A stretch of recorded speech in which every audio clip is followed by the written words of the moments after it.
What profession other than your own would you like to attempt? This is you as you, not as you as a worm. But have I had the training? Oh, for Oh. No, well, I've said before, haven't I, about maybe having a go at an operation.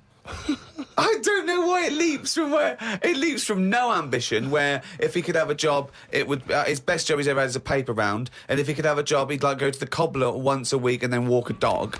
To I'd like to have a go at thoracic surgery. No, I'm just saying, I bet it's like we do this, and you know, some people like listening to it and what have you, and you go fair enough, but I never feel like I'm doing anything of any worth. No, you're absolutely right there.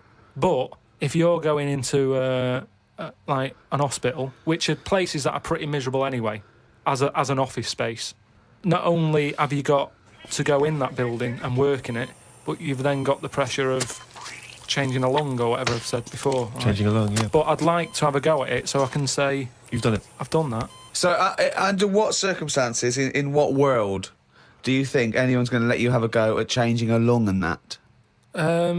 Jim will fix it? No, I'm just saying the Comic way... relief? But the way the world is, and the way that there's more and more people, more and more doctors are needed. I mean, it's already happening now that people are doing jobs that they're not really qualified for because they get sort of, what's the word?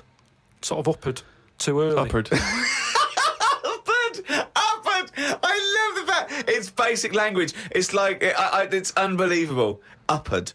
Do you know what I mean? Promoted. Yeah, promoted. Yeah. They get promoted. I prefer too early. uppered. Uppered's great. Why was I not uppered? Unbelievable. So do you know what I mean? I think because more and more people are knocking about, we need more and more doctors. Yeah. You get a job in a doctor's, you're going to be promoted sooner now, I think. Yeah. Well, what I'd do is I'd probably upper you, and then what's the word? You go away them. I think it is you go away them. You leave the door. You leave the door. You fire them. That's it. That's the word I'm looking for. So I'd upper you and go away the doctor, if anything. But I've been to, you know how I don't like going to the doctors and stuff. Yeah. Right? Because you're always scared that they might investigate below the bridge. Yeah, but I checked on that before. I signed up to it, and then they said, right, before we can take you on as a patient, you've got to have a health check, right? Which I thought was odd, because it's almost like saying, if you're ill, we can't be having you coming here, right? But I said, right, OK, fair enough, what is this health check? And they said, oh, you know, we'll just check your body out and make sure you're fit and healthy. And I thought, that isn't enough information. You know, I want to know if it's the old finger trick. And I said, what do you mean, though? When you said health check, what do you do? And she said, oh, it's just... I think she knew what I was getting at. And she said, oh, it's just the blood pressure, your weight. That's about it. So I went and had it and stuff. But you had to... Before you sort of said, right, I want this doctor, they give you loads of forms to fill out, right? And one of the things they did was, if you die, what do you want to give away? Right? Like a donor. Mm. And what have you, and I thought... I really thought about it for 40 minutes or so. I didn't just rush into it. I was sat there thinking, you know, if I'm dead, does it matter and stuff? But I was really concerned when it said about the eyes. Right. Right. Why? What do you mean? What? Because can they have your eyes after you die? It was. I think it was fourth on the list. Why do you care about giving your eyes away when you're dead? Just because of that thing of, you know, we don't know for sure yet. I know that you poo-poo it, but the afterlife thing. So why, in an afterlife, would you want your eyes more than your liver and your kidneys and your lungs and your heart? Because ghosts don't eat, do they? So you don't need all your liver and your kidneys and stuff, because they're only there to sort your food out. But your eyes, if you're a ghost, I don't want to be a blind ghost.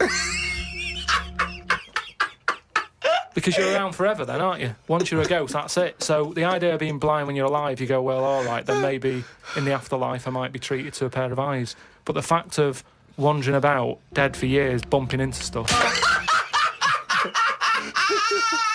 Oh, God! Oh, it's amazing! So, that's an amazing image! So I didn't tick that box. But why? I don't understand. In your theory of the afterlife, why is it that this ghostly Karl, why can he survive without a heart, but he can't survive without eyes? Why? Do you see what I mean? Surely, if you're this ghostly apparition, you can just see everything and you can do everything. You don't need the body. No, because you're a ghost. Yeah, I know, but I think when you're a ghost, Say like how they've seen ghosts in... Right, can I just say now for any listeners, this is not the thoughts and beliefs of the management. There is no such thing as ghosts. I do not believe in ghosts. I do not believe in ESP or any mumbo-jumbo. Carry on, Karl. So when there's a ghost, yeah. When they see ghosts in, like, old castles and stuff, Yeah. they've had their head cut off because they've been up to no good, right, years ago. But they're carrying it around normally under their arm. That's what I'm saying. It hasn't reattached itself. So if you take the eyes out... But Karl, how is this ghostly creature able to function? It doesn't have its head on anyway. It's carrying it under its arm. So the suspicion is it doesn't need its head.